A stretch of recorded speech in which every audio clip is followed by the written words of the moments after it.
Your story is remarkable. Suaad, welcome to the show. Thank you, Luca, for having me. The first female engineer in the Emirates. I've been in this industry 24 years. How many are there in the world? We are 4%. If they hear that the pilot, she's a female, they want to go out. They don't want to fly. Really? Still. Even now, you're a prominent speaker. But I avoid to say myself I'm a celebrity. What does your husband think about this? Does he sleep with one eye open? No, I hope not. You always talk about following your dreams. If you can dream it, you can do it. So is cancer the scariest word in the world? The scariest is not the cancer, it's losing those people. After God is only His Highness Sheikh Mohammed bin Rashid Al Maktoum. And he said, talk to him. This is the day has changed my life.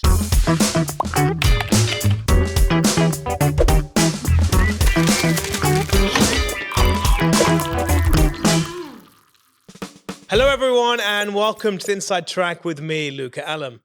I'm joined by someone who knows a thing or two about airplanes. She's actually the first female engineer in the Emirates. From the age of 17, she was trailblazing a brand new path for so many that can follow her own journey.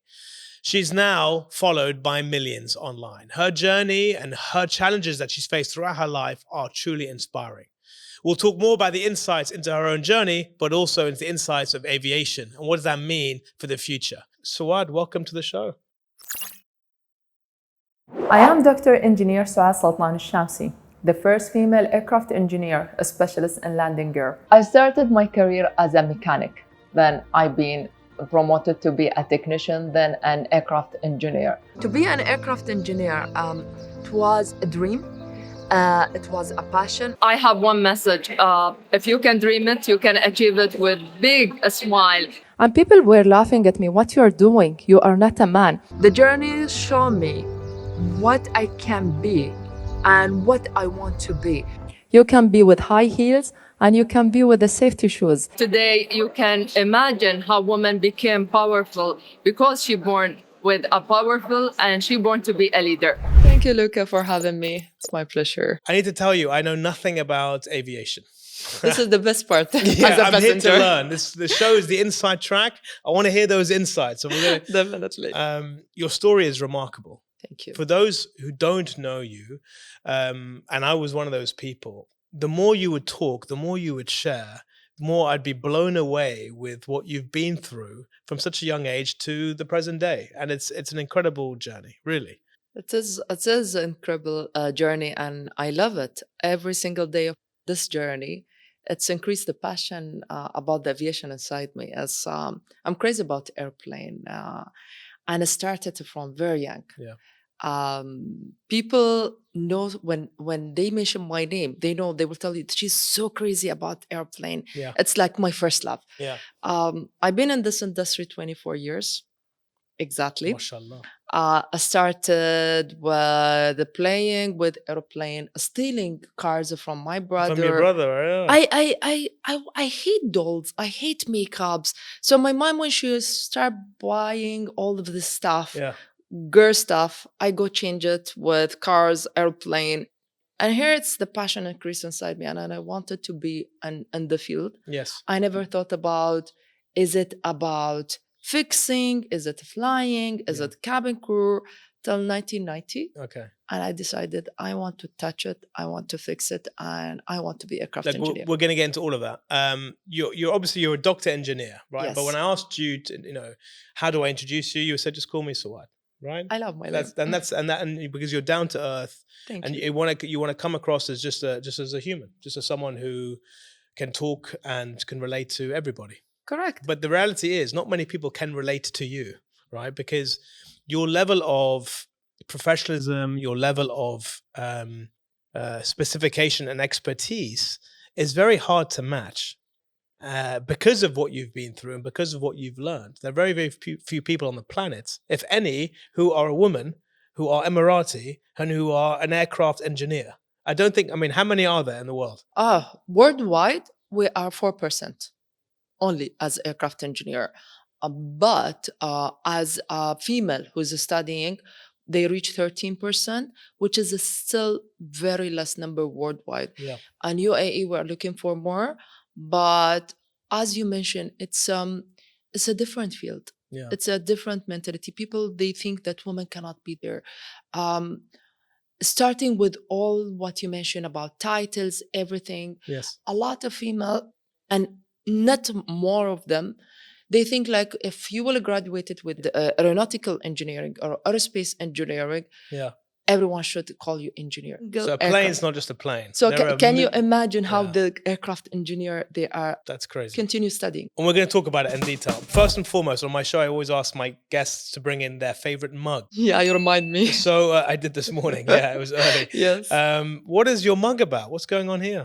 Well, each mug I have it's have a message, Mhm. which I think it's remind me, it's what every message I have.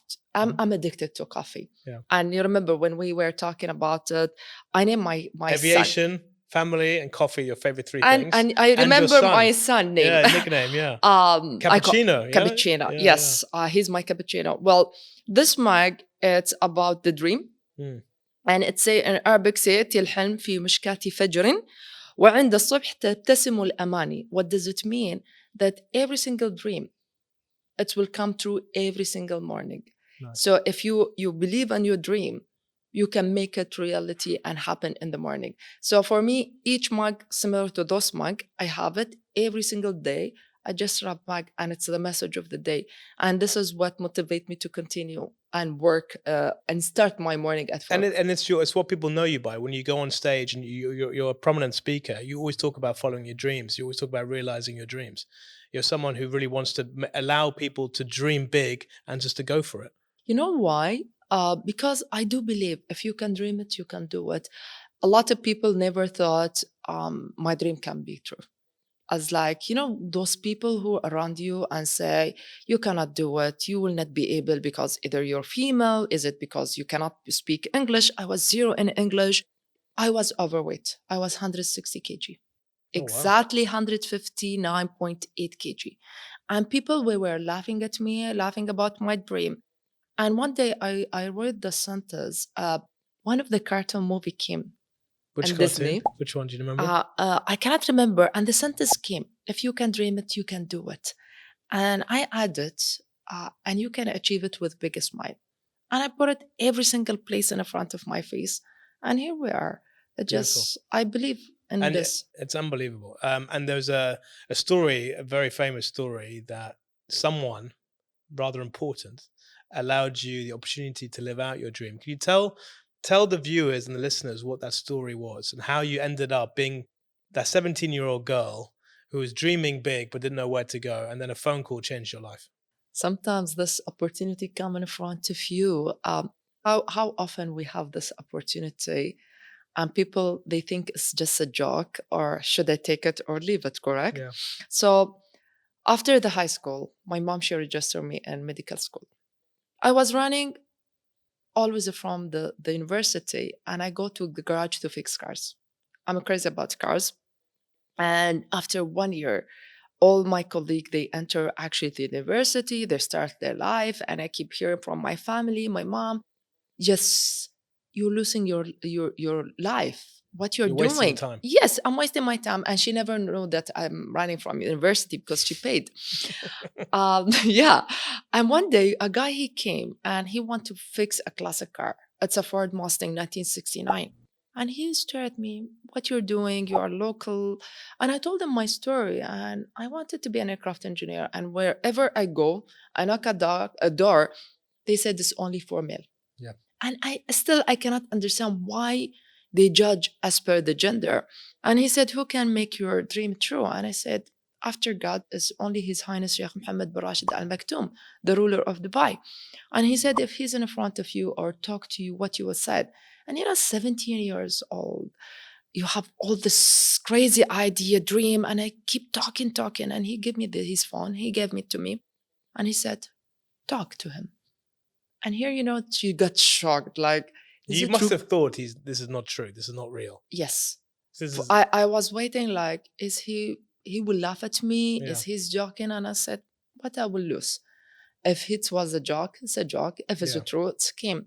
After the second rank, His Highness Mohammed bin Rashid, he answered the phone actually. Until today, I keep remember when I told them, and I said one sentence, I told them, people said it's impossible to be because I'm a female. And he told me that in 2001, nothing called impossible in UAE. And here you thought about his imagination and mission and vision to his daughters and son and people who live in UAE. And seriously, till today, when I keep reminding the story, it's make me cry because seriously, he make us follow our dream. And after 10 days, I remember, I received a call from Dad Al Qada, and they said, prepare yourself that we got you into an English course in UK. I remember exactly, and Notting Hill Gate. Notting Hill Gate. In David Game College. Okay. You It's a nice area, by the way. Notting it Hill is Gate. amazing. It's a nice area. And they said you will get admitted to one of the biggest university, Hertfordshire University, where the place the first aircraft built in UK and fly. And it was something I cannot explain the feeling, to be honest. Unbelievable. Yep. Your life literally changed. And that phone call, 10 days later, you were more or less getting on a plane to go to the UK. Actually, they said, prepare yourself. Prepare yourself. And we signed the contract. They give me money. They give me a salary every month. And they make sure they follow up your education side and the government support. But the shock is like my family were not aware about it. Yeah.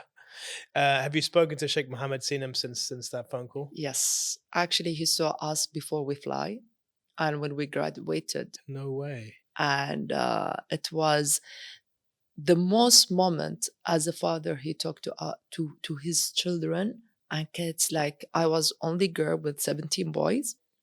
And the advice he gave us, it stick in our head. And it's make me to be where I am right now. Is Sheikh Mohammed the best ruler in the world?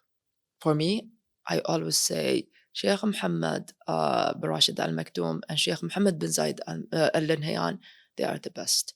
What they are doing not only for us, for the citizens, for the UAE, if I compare it with my respect to any other, no, nothing like this. How proud are you to be Emirati? I'm so proud. I'm so proud to say I'm an Emirati. I'm in a country that the most important, you are living your life. Let's be honest, okay? You are here. You feel you are home. You don't feel like you are different. Yeah. Not only in your home. When you walk on the street with your family, you feel safe. You feel safe, secure, everyone equal. How you have an opportunity. And you feel you are home. You don't feel you are expat from different country. They don't treat you differently. This is what people want. To live where you can feel that serious, you and your kids, you are feeling your home. Yeah. No, it's an incredible place. We're very fortunate to be here. And I think Sheikh Mohammed bin Rashid Al Maktoum is, if not the best, he's definitely one of the best leaders in the world. Before I go any further, usually I ask my guests if there's a question that they feel uncomfortable answering. Use your safe word, okay? Do you have a safe word in mind? Okay.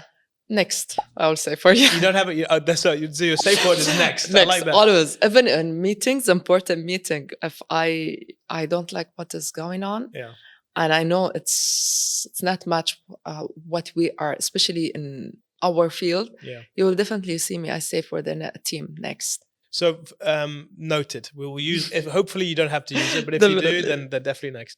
You're someone who's done a lot with their life. Most people know you for being an engineer in aviation, but you're someone who is also, you read a lot. You read 136 books. 2024. In 2024, last year. That's crazy. And you've written 7 novels. Yep.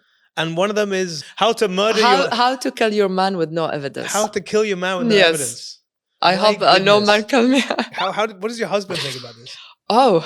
Does he sleep with one eye open? No, I hope not. To be honest, it's a wish. I work with a man. Yeah. 99, I study with men. I work with them. And I keep hearing those stories, especially when you work different shift. And when you have this long relation in your career, you hear the voice of the man more than the female. I wish I have more female in my career. But I noticed something, just a lot of women, they wish either to divorce their husband or to get away from their father or Yeah. from their brother, but they never hear the voice of the man. So when it came the first time in 2018, I launched the first book, and it was the voice of the woman and the voice of the man. It's been sold out 28,000, and it's Amazing. being translated to Congratulations. English. Thank you. But the idea of it is the second edition. It was a real murder. Actually, a doctor it's helped women to kill their husband. Yeah. And the idea is what I want to show it in the book. It's not how really to kill your man. It's how to sit and open a real conversation as a friend. With real life, look at today, everyone is busy. The female is busy, the wife is busy, the husband, the kids. You don't have this real conversation, which I decided every Sunday or Saturday, if I'm not working, no phones, no computer, Amazing. nothing. We had to have this family and talk to each other. And with my partner, it's the most important when I told him, like, let's talk as a friend. It means something serious. Maybe you don't like it. Maybe you will get a scream, get angry, piss off with it. But as a friend, I can often talk to you. And very rare you can find this in a relation is how often you sit with your wife and say, okay, let's talk as a friend. Yeah. Do you do it? We do it. It's something that we're both conscious of as well, because like you said, things are happening too quickly, especially in is the Dubai. point. Dubai is fast. It's very The fast. pace is I mean, I grew up in London. A lot of my time was in London. I thought London was fast. No, Dubai is another level, But honestly. not everyone So you need do to make the effort to find the time to have those conversations with your partner. And this is where I put it in the book. Why I love reading. The reading it's make you calm. It's away from attention. The touch of the paper itself and to live. It's helped me to live the life of the heroes. Take you to another world, another culture, another country to And have also to peace. learn. When you read, you learn. But you're best known for being, and you have a lot of followers online, mashallah, Alhamdulillah. because of what you do and how specialized you are, and for what you represent to so many people. You are a woman, you are Emirati, and you work as an aircraft engineer. Those three words, Emirati female aircraft engineer, before you, they could never be put together. So you've Correct. created a brand new way of looking at things. And it may not just be in engineering, in aviation engineering. It could be into a different type of industry that most women who are Emirati would think they could never get into. But you've also shown them that it's possible. It's possible. So yes. what is it like now? Because you're now moving into the celebrity status rather than an engineer status. Because when you have in the millions in terms of followers online, you have a huge following, right? And you can be recognized when you go to certain places or not, and people will look positively on you or they'll be Negative. jealous of you. So, and you've had to deal with that. Whereas you were a girl who started just because you love cars, you love engines, you love planes. Now you're into a different world. So talk to me about that transition of being that girl who just loved to play with cars and planes to now being someone who's known as a celebrity in a lot of circles, and as a massive influencer, and not now longer seen as a specialist in aviation. You're much more No, than I that. never thought about it as a celebrity. To be honest, it's I do respect that a lot of people have they've been recognized as celebrity. For me, it's not the number of the followers as what I give to them, what I show them. Why I entered to social media? Because I never had the chance to learn or to be mentored by a mentor. So I never had this conversation with someone, a specialist in aviation, and motivate me in the real life, to be honest. Yes, my family, the big support. I'm the youngest, they support me, but when you go to different country, I went to UK, Luca, with my respect, different religion, different culture, different mentality. I never knows what to do and what not. When I entered to the university, no one teach me how I have to be, how to educate myself, how to be a responsible but I avoid to say myself I'm a celebrity. I'm just giving back to the society and it's the country. uncomfortable for you because that's not why you're doing it. But to use another word, you're a role model for millions, right? You're a role model that people want to know more about. And I think there aren't enough celebrities out there that are forces for good. They're more about, the shallow, materialistic focus, whereas you represent something completely different. You represent a mindset of literally nothing is impossible. And you're taking how Dubai was created and how it was built, and you're literally doing that for your life, and you're changing it, and you're inspiring others with that. So you may not like the word celebrity, but you are one. But you're a role model much more than anything else. And I think it's about you recognizing the fact that when you speak, the impact that it's going to have on so many people is much bigger than you think it is, right? Because Yes. for you, you're just Suaad. Yes. Right? That's who you are. That's how your friends know you, your family know. But when someone who doesn't know you, when you say something, they look at you up on stage, or when they see you with the 1, 2, 3, they go, "Oh my God!" And then everything that you say matters. So I have you to have be to, careful. yeah, you have to think double. But you have the power to change lives, just like Sheikh Mohammed and Rashid Al Maktoum changed your life. You can also do the same for other people. Maybe not to the same level with a Yes. phone call, but in other ways you can. No, actually, we do in different level, correct? But for me, it's the most important. I remind myself that one day I used to be a child, teenager with a dream. So when a dreamer come in front of me, I need to remind myself, yes, sometimes you have, let's be honest, we are human, Luca. I will be so honest with you. Sometimes you have this ego. Okay, yes, people knows you and everything. But for me, why I have this message every day, and I keep remind Suad that you used to be a dreamer. So any dreamer come in front of you, if you have the opportunity to help them, you have to help them, because one day I will leave this aviation industry. I will leave even the life. So the most important what I should give, to remind myself this one every day. For that, you see the mag message. And no, we help a lot. I help more than 44 female expat and local to enter to the university. We give them scholarship. I have an agreement with many university in the country and outside the country. Actually, we build a non-profit organization for women in aviation. That this organization is to empower women and help them how to balance their life, how to get a career, how to get a scholarship. We try, from me, I try my best to help them to enter the field, but to impact and have this impact, I have always remind myself I'm a human, not only that I'm a famous or I have these titles. Yeah. You must have faced, and from such an early age, when people look at you, they would laugh. They were like, "Why are you serious? You want to do this?" And you don't speak English when you were younger, Yep. and you're going to the university. And I'm sure there were people saying, "She's serious. She's an A Emirati," who have lot. no heritage in aviation and engineering at the time. I'm guessing you must have faced so many people judging you based on how you look, based on how you speak, based on your gender. How do you deal with that? To be honest, in the beginning, it was hard. It might be affecting me till today, because it's not only judging you as a female, judge you about the way you look, the way, because you are female, you don't speak English, you dream about something, as many people say it's impossible. I remember one of the place when I applied for a scholarship, and it was interview.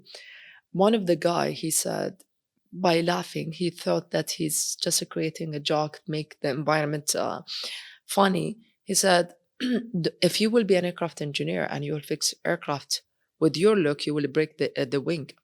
And everyone keep laughing. For me, it was hurting more than laughing. The most important how it's you talk, taking all this negativity. For me, it was in the beginning like all this bullying, all of the judgment.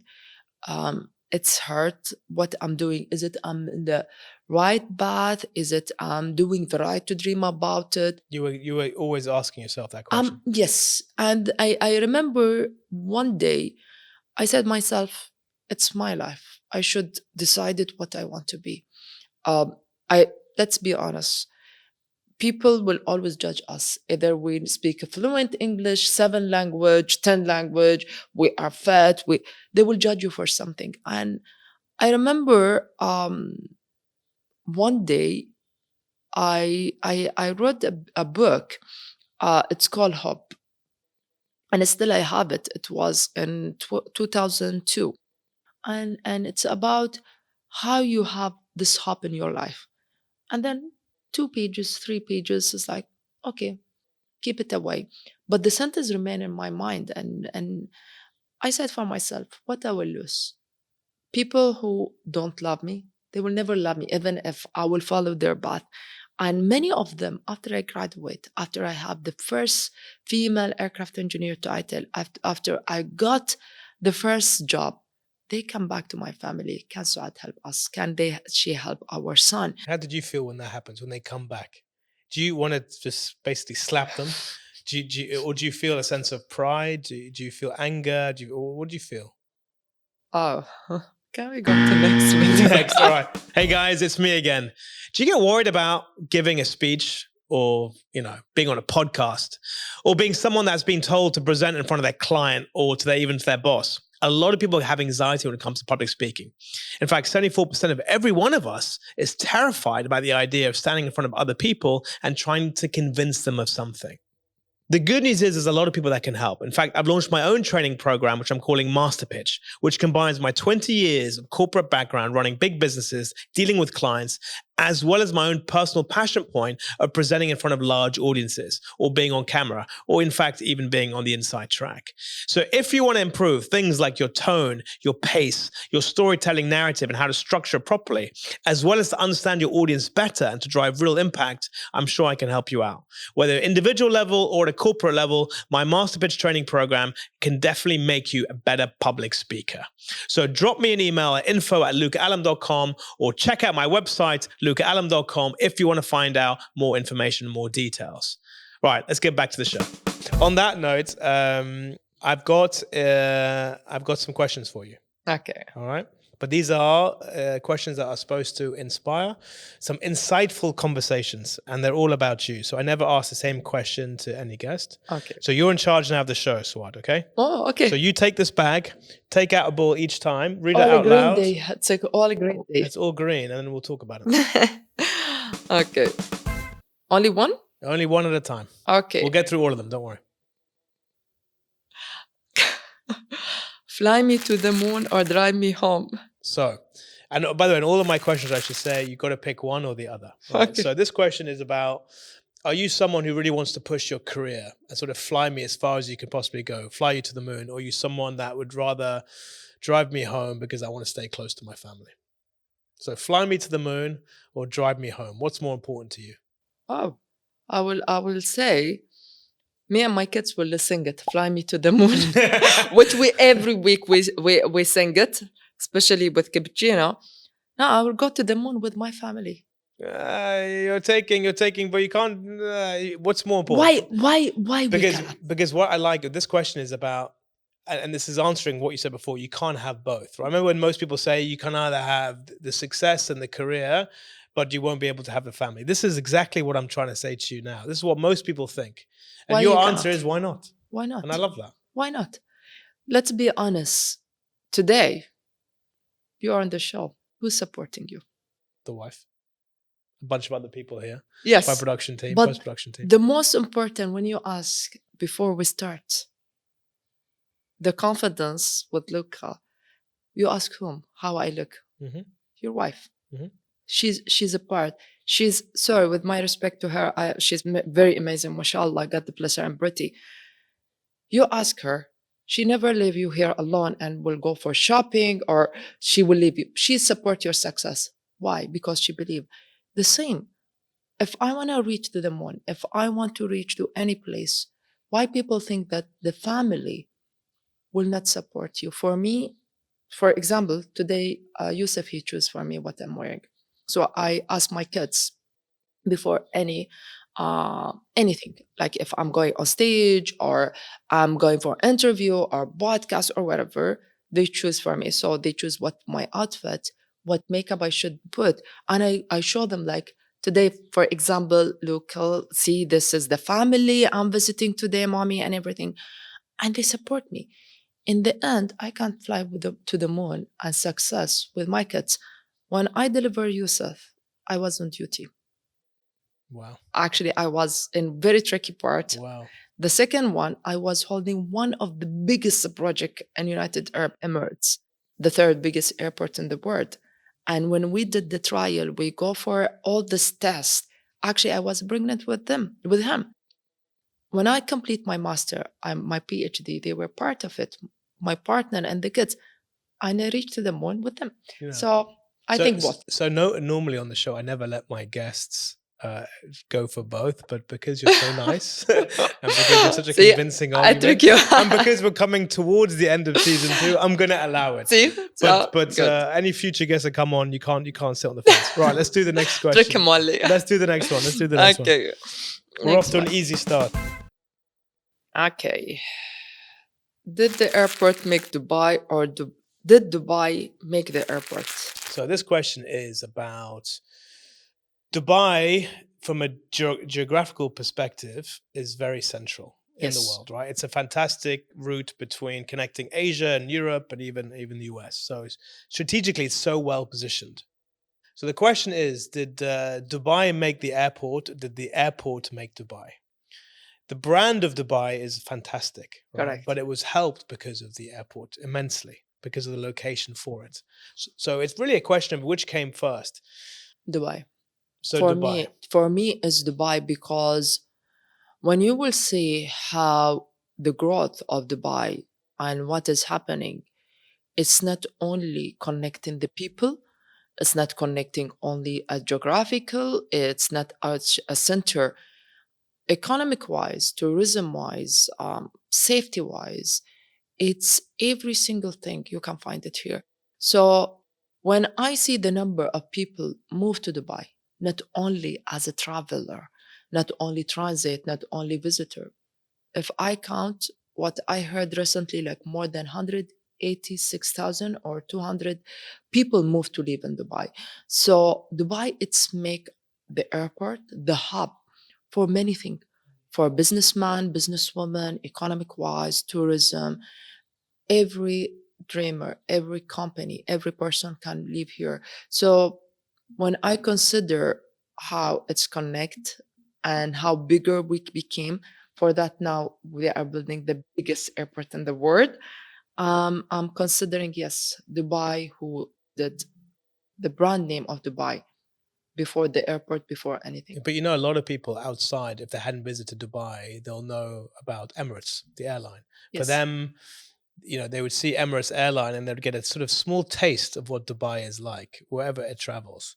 And a lot of people would connect. I mean, when I used to live in the UK, if you wanted to go to Australia, for example, you'd have to connect via Dubai or potentially Singapore, whatever the case is. So people would know about Dubai because of its connectivity and because of the Emirates. And sort of you saw this beautiful sort of growth journey of both the airline and the city, but it was all built around the transit nature of. Now what's happening now is people are living here now. Yes, they're visiting it, but they're like, you know what, we want to stay here.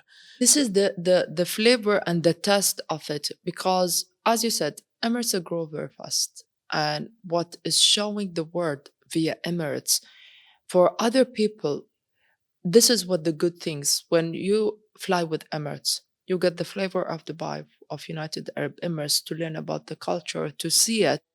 And what you see inside the aircraft, the quality, the privilege, what they are giving to the passenger, thanking you to come to visit. But the most important, who did it? The creativity mind, His Highness Sheikh Mohammed bin Rashid Al Maktoum and His Highness Ahmed bin Saeed. This is where they wanted the brand of Dubai to grow. So today when you fly with Emirates, they give you this a small video from Dubai Tourism showing why you have to come to visit Dubai, what you can find, what is not. And here it's changed, make the playing with your mindset that yes, I will not only transit, I want to visit this is the things where you find that without Dubai, this brand will never show. When you go to other airports, what do you think when you compare it to Dubai Airport? Well, I'll be so honest with you. Some of the airport they have very nice. It's depend. As working in aviation, it's you see the incredible of the biggest airport. What is actually linked with you? I love Dubai Airport. But this year for a couple of years, the most beautiful airport where I used to work and as a consultant is Zayed Airport in Abu Dhabi. And when you see the people, they don't know why they've been choosing Abu Dhabi Airport as the beautiful airport in the world. Do you know? I probably don't. To be honest, in Abu Dhabi Airport, they do it as for pier, we call it. Each pier have a color. Do you know this color linked to what? So you have a beige, okay. You have the gray, okay. You have the green and the blue. Each pier. What does it sign for? I should know, shouldn't I? Yes, from the color side. Is it linked to the so you got beige, gray, green, and blue? Yep.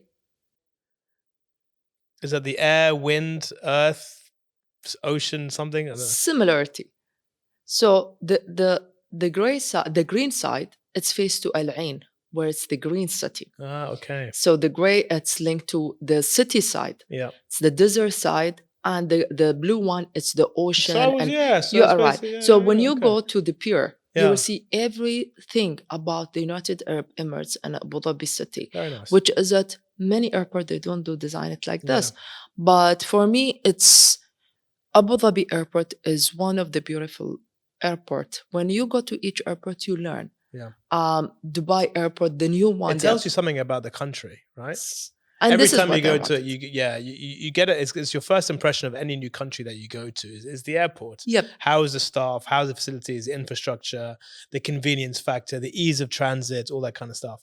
I have to tell you this: every place I go to, I compare it to Dubai Airport. I don't live in Abu Dhabi. I transit to Dubai, so I don't know Abu Dhabi as well. But when I go anywhere, sorry to drop. When I go anywhere, I always think about, God, it's so much better than Dubai. It's just so much better. And you see, you saw the design they want to build already in Al Maktoum. It will be something seriously incredible. You will see how it's a huge, not only the size, the design itself. But in your opinion, it's Dubai that made the airport. Going back to it, it's the Dubai that made the airport, not the airport that made Dubai. Yep. Okay, clear. I love it. Okay. Cancer is the scariest word in the world. Debate. So is cancer the scariest word in the world? And in what sense? When someone says they have cancer, or when someone close has cancer, that word invokes so much feeling, emotion. You know what I mean? And it's scary for the person who's either going through it or that you know someone who's also going through it. I think it's what linked with it. It's a scare the people. The scariest is not the cancer. It's losing those people. So many diseases worse than cancer. Let's be honest. People, we always link the cancer with the death. Yes, exactly. But to be honest, there are some diseases worse than the cancer. It's the mindset of the people. Many people, they recover.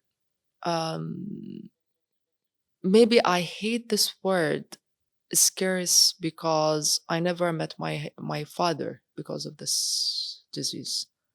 When he passed away, I was 10 months. I'm sorry to hear that. But I think it's how we play with the mindset of the people. It's not the scariest. The scariest when you say you are sick. I think the sickness word is more scariest than the cancer for me. We talked about it a couple of days ago. Are you okay to talk about it? Yep. What you're going through? Yes. It's okay. Well, to be honest, I pressure myself at work, at my, the busy life. I never thought about one day I will be in a sickness worse than the cancer and it will affect my life. The harder thing is when you saw the death and you think about the loving people in your life. I remember I was driving to work couldn't breathe, hitting my chest so hardly, and you cannot scream because you are alone. Heavy rain, I remember those days. So I called my partner and I said for him, like, I'm calling the ambulance. I cannot. And this is the day has changed my life, that I cannot be back as a normal person. Enter to the hospital, all what you hear, she's dying, heavily bleeding. And they told me because you have type similarity to the cancer, but it's not, and it's effect. You get 8 ulcer, you are bleeding, you have to enter to an operation. And this moment when you think that you are losing everything, you are losing the titles, you are losing your family, you are losing who will take care of my kids. And the hardest time, it was what I done. Is it correct? Is it I'm ready to die? And the eyes of people around me, it was so scary. I never admit about it. I was so strong in front of them and say, no, it's fine, I'll be fine. It just something, it's easy. But when I heard the doctor, she said that she's dying. You know, you have this scenario in your mind, how your kids will grow up. It was the difficult part, Luca, in my life. And when I wake up from the coma and I saw my mom, she's just sleeping in the floor. You were 2 weeks, right, in a coma? Yes. The hardest thing, that people, they don't understand the value of their parents, except when the difficulty or they lose them. And all what I thought about it, what I done, why I make them suffer rather than make them happy, my partner, my kids, my mom. And this is the time I noticed that I will never be back to normal. I cannot eat normal. The bleeding will be continue under medication for your whole life. You have to do this cleaning operation every 6 months, sorry. And here I noticed something. It's okay not to be okay, but nothing worth it. I'm telling you the truth. Yes, you are fighting for titles, you are fighting for money, for famous, for to be celebrity, for being the most trendy in social media. But if you face the death, I face it twice. After I came out from the hospital, 3 months I stayed in the hospital, 2 months and a half, 3 months. And I was so happy that I'm going back home. I'll see my kids because I cannot see them. 2 days again happened to me, the same situation, bleeding, enter to the hospital. The scary part, it's people cannot tell you the truth, that they love you. Sometimes they don't say it, but the scary part of when I go every day out, my kids, when they ask me, Mommy, will be back. It's okay. We can stop if you like. I think it's next. We'll go to next. You're a remarkable lady. You're very, very strong, very courageous. So thank you for sharing what you did. Only what advice I will say for people who see it. Hug your family and say you love them. Because seriously, without the family is nothing. Without every success in your life, it will be doesn't mean anything. Doesn't mean anything. Family's everything. Let's go to the next question. Okay. How long until AI takes control of the cockpit? How long until AI takes control of the cockpit? Okay, to implement AI and the aviation, not the robot, not the pilot. Have you seen the movie Airplane? Have you seen Yes. You know when they have the inflatable pilot, the co-pilot comes up and he's smiling like this. He's like, There Do you are remember that one. movie? Yeah, oh my God. Great movie. by That's the a way. great movie. But to be honest, We're showing our age now. There's a lot of Gen Zs like, what? What are you talking about? the new generation. My stuff. production guy just turned around and goes, what are you guys talking about? Yeah. Oh my God. Back to the question. I think AI, it's already started to implement. When His Highness Sheikh Hamdan bin It was Hamad in the Al cockpit itself, flying the plane. To be honest, flying to a plane, I don't think it's now, but it will happen. How soon are we talking? It's give us 5 to 7 years, but will not replace the pilot. We need the human. We need the human. Yes, maybe it's gonna replace some in the cockpit, the co-pilots, but to replace the whole, I don't think so, because still we are human. So let me play devil's advocate here. There are already a shortage of good pilots. Yes. Right. Now, if I'm a 21-year-old, 18-year-old guy and I'm starting out and I want to be a pilot, and I'm thinking, well, hold on a second. AI is already here. Why would I want to become a pilot when I know probably my future is going to have a very, very small amount of active involvement? Because AI is going to be flying anyway. So aren't you going to create even more of a shortage of pilots? So you have to rely even more on AI. So that process of 5 to 7 years takeover actually expedites to be quicker. Can you trust? Do you like my logic? Okay.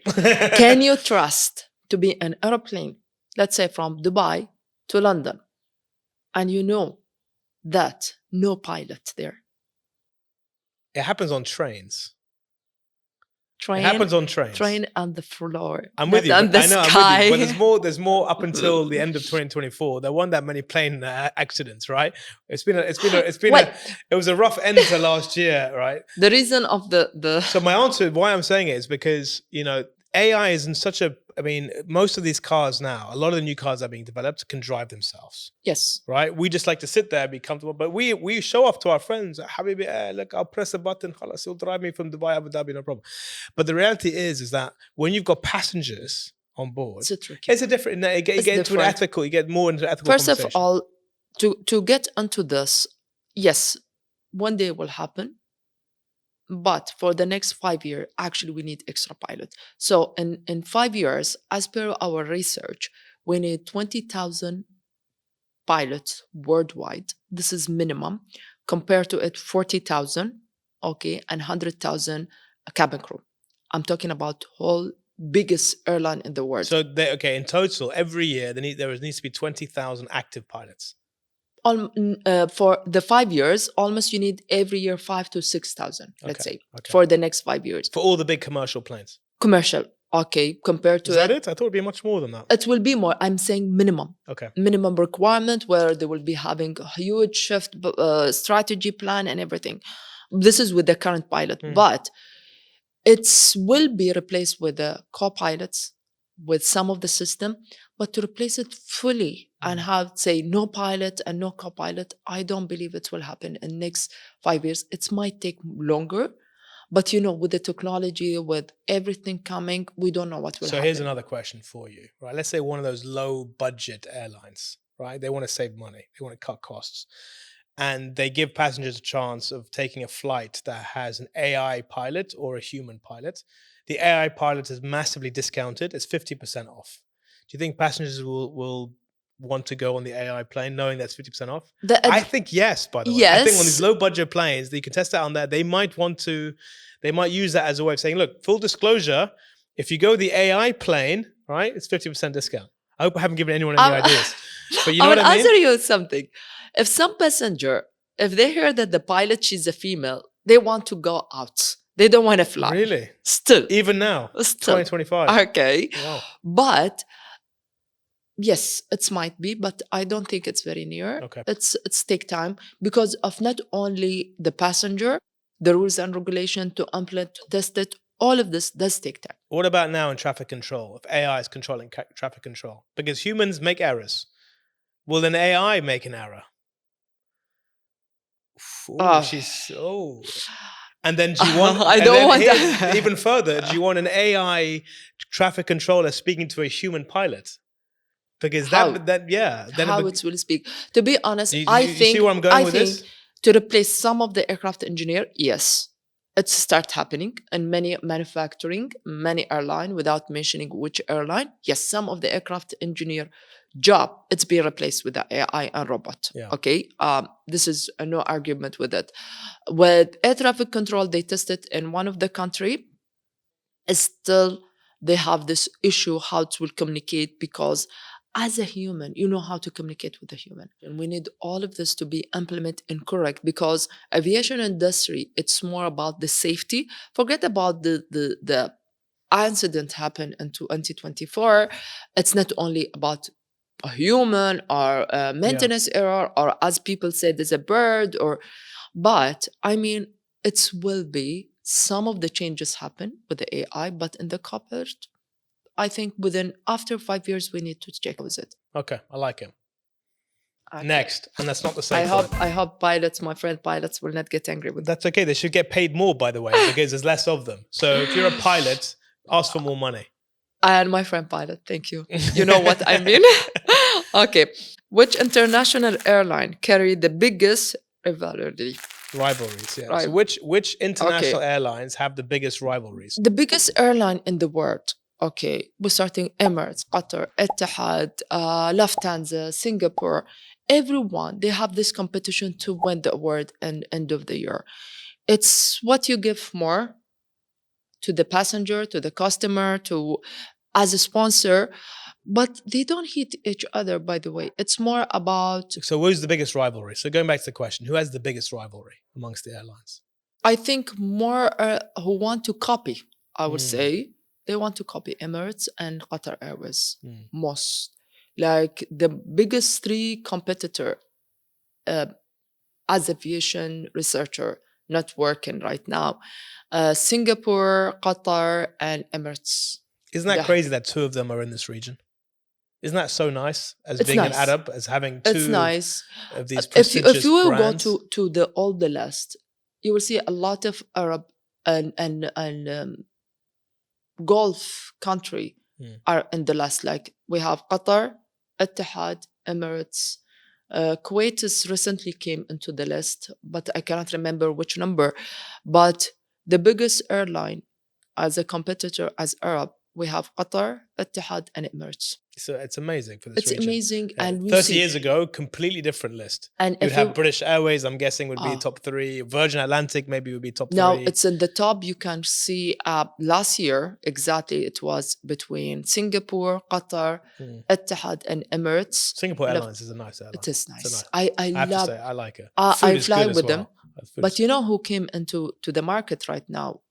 Turkish Air. yes, they're doing very well. They're doing And they're doing a lot of good branding. I'm in marketing, so I really you see appreciate how the branding, the changes they done it. So Fly Dubai, for example, a lot of changes. The strategy, Air Arabia. You see, the most important, the destination, the price, the quality of the cabin crew, how they are with the passenger. Air Arabia and Fly Dubai, they did very brilliant, very good this year. Last year, 2020.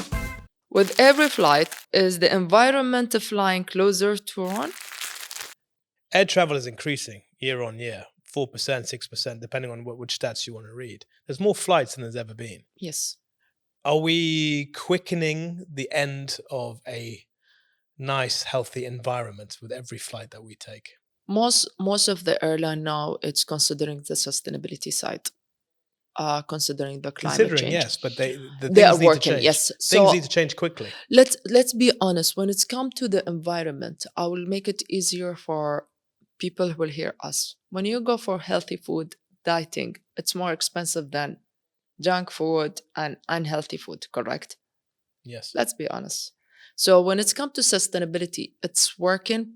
The government, the authority, the airline working on it, but it's very costly. So when we consider about the green fuel, some of the airline implement this and start working on within the green fuel, checking about the climate change. Who's the best at doing that? Who's the best so far? So far, the best, it's Etihad Airways doing, British Airways. Many of Emirates started as well. Qatar, I heard recently, So implement the sustainability. It's part of the big file and agenda of the Aviation Industry Authority. But it's not only about the green fuel. It's about how it starts step by step changing. So if you will go off one of the airline, they change it all the material. They are the blade, the spoon, Yes. into recycling one. So it's starting to think about the environment, but it's very costly.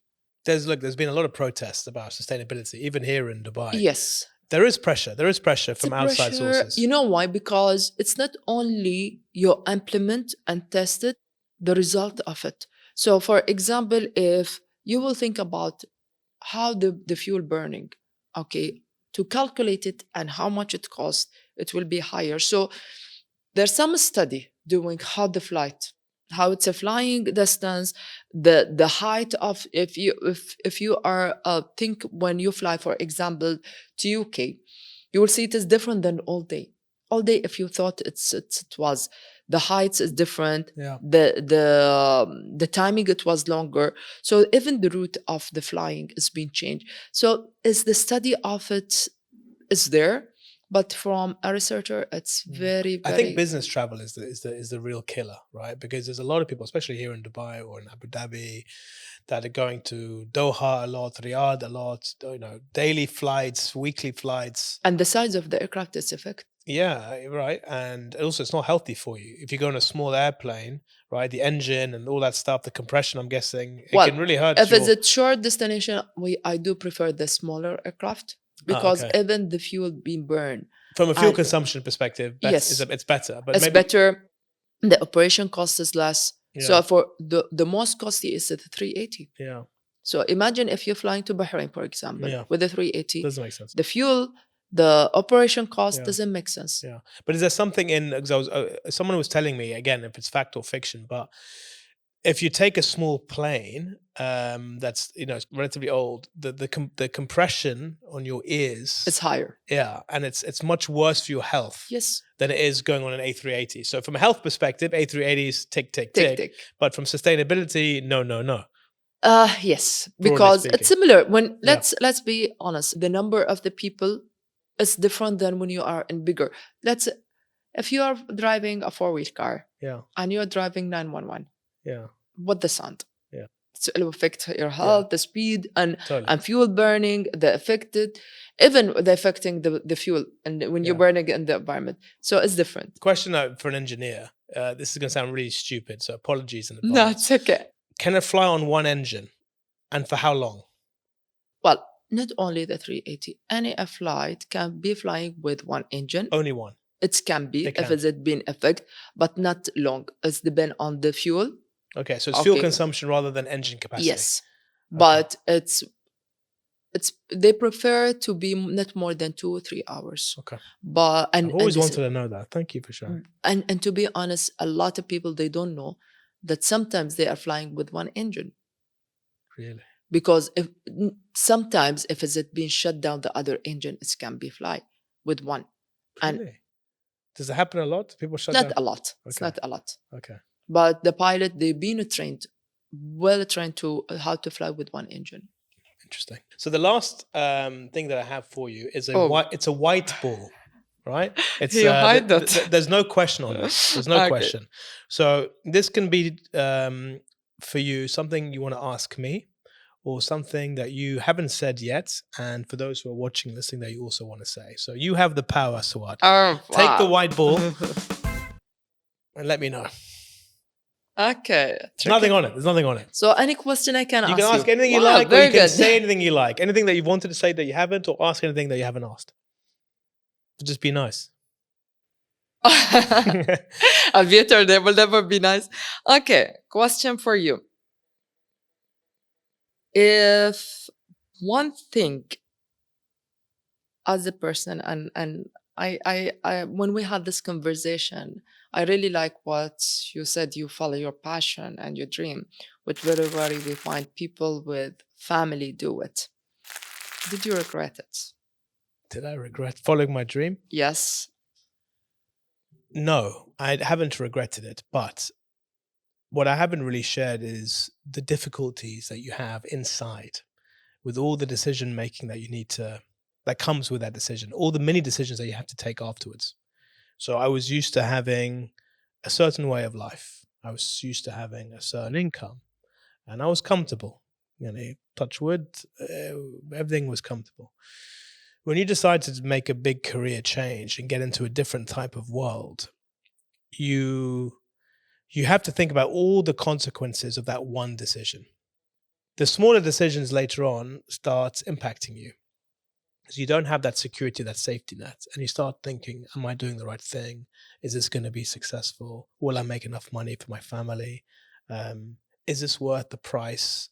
And there are days where I've struggled with a lot of things. There are days where I've asked myself, I've done a big life change and I'm still living through it. It's not like I've come out the other side and go, yeah, it was the best decision I ever did and it's been fantastic. It has been because I feel alive, but I still have to think about the simple things. I have to think about, how am I going to provide?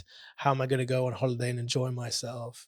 Is it worth all of the sacrifices to follow your passion, follow your dream? And it's not easy. And I did this in my 40s. And like you said, it gets harder. Had I waited to do it in my 50s, I probably wouldn't have done it. But I think I realized what's most important to me in my life. And that is, you have to go for it. You really have to go for it. And you need to back yourself, because no one else is going to back you. Everyone else will try and tear you down. Everyone will say things that you want to hear, but you're the one who has to live through it. You're the one who has to, you made your bed, now you have to lie in it. And you're the only person that can validate what you're doing. So for me, I know I'm doing the right thing because it makes me feel good and opportunities are starting to appear and occur. So the universe is answering back. But I also believe that the message I'm going to give to my kids is to work hard, but allow yourself the opportunity to dream And this is the important and to why. go for it. You know why I ask you That's this? the message. Because this is what I want people to hear it, not only from me, from others, that you are happy of this change. Because many people, they are scared from change. They are scared from doing new things. Always they have this idea. And I think, I don't know, is it we grow up with it that you have to have the secure life, and the same your parent, the same your grandparents. It's It's a no, plan. You have to follow the plan that everyone yes, else has followed. everyone doing, And the pressure that you have to and do when that. you do something different, people think that you're crazy. And here, when you said that, yes, you struggle, but you are feeling comfortable and no Yeah. harm in this. Yeah. I feel comfortable in my own skin. Like for me, having a conversation with you, I love it. Having a conversation with guests, being on stage, I enjoy it tremendously. It's just now the questions always become, yeah, but can you sustain this?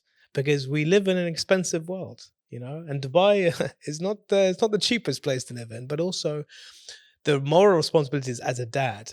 My wife is doing fantastically well in her own career, but as a man, and the other men who are watching or listening, they'll identify, especially if you come from Arab roots. There's a certain level of pride that if you're an Arab man, you have to be the provider, not your wife. Correct. Whether that's true or not, that's what we grow up into.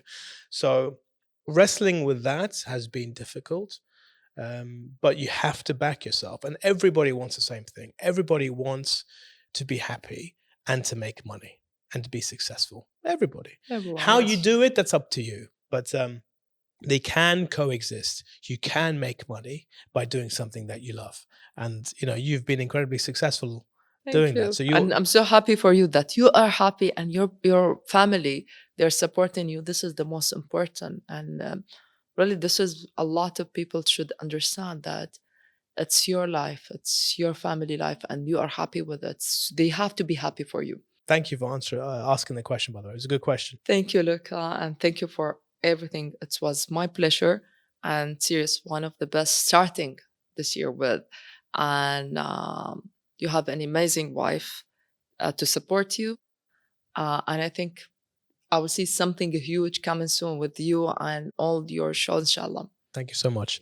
And on that note, please like, subscribe, and share. Thank you for watching the Inside Track. We'll see you very soon.